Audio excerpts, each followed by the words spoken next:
garoonka diyaaradaha Maxamed Dheere ee magaalada Jowhar ee caasimadda dawlad goboleedka Hirshabelle ayaa ku sugannahay waxaa guud ahaan magaalada Jowhar iyo deegaanada Hirshabelle laga dareemayaa qabanqaabada xuska sanad guurida sagaalaad ee dawlad goboleedka Hirshabelle maanta garoonka diyaaradaha waxaa soo gaaray mas'uuliyiin kala duwan oo ka tirsan dawladda federaalka ee Soomaaliya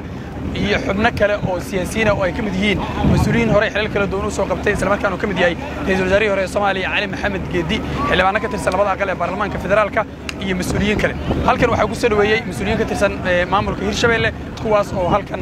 mas'uuliyiinta ku sugay xubnaha maanta halkan soo gaaray ayaa waxay uga qayb galayaan Jowhar sanad guurida sagaalaad ee aasaaska dawlad goboleedka Hirshabelle waxaana caawa dhacaysa xaflad ballaaran oo markaas ku aadan xuska sanad guuradaasi guud ahaan magaalada Jowhar ee caasimadda Hirshabelle waxaa ka soconaysa qabanqaabadaasi ku aadan xuska sanad guurida sagaalaad waxaana markaa halkan labada maalin ee u dambeysay soo gaarayay wufuud kala duwan oo isugu jira heer federaal heer dawlad goboleed iyo sidoo kale qaybaha kala duwan ee bulshada ka soo jeeda deegaanada Hirshabelle iyo dad kale oo Soomaaliyeed oo ka yimid deegaanada Soomaalida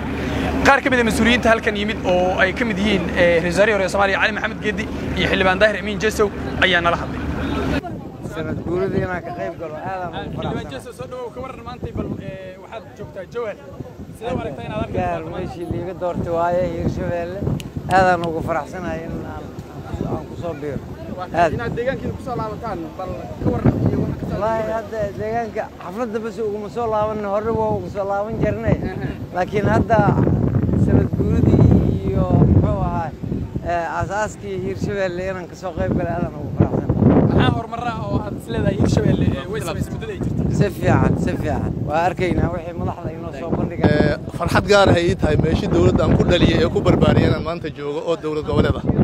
ka waran maanta bal dareenkaaga maxay uga dhigan tahay inaad sanad guuridii sagaalaad ee Hirshabelle asaaskeeda waa hambalyeynaa sanad guurida sagaalaad ka caawin oo tahay Maxamed Diido Universal TV Jowhar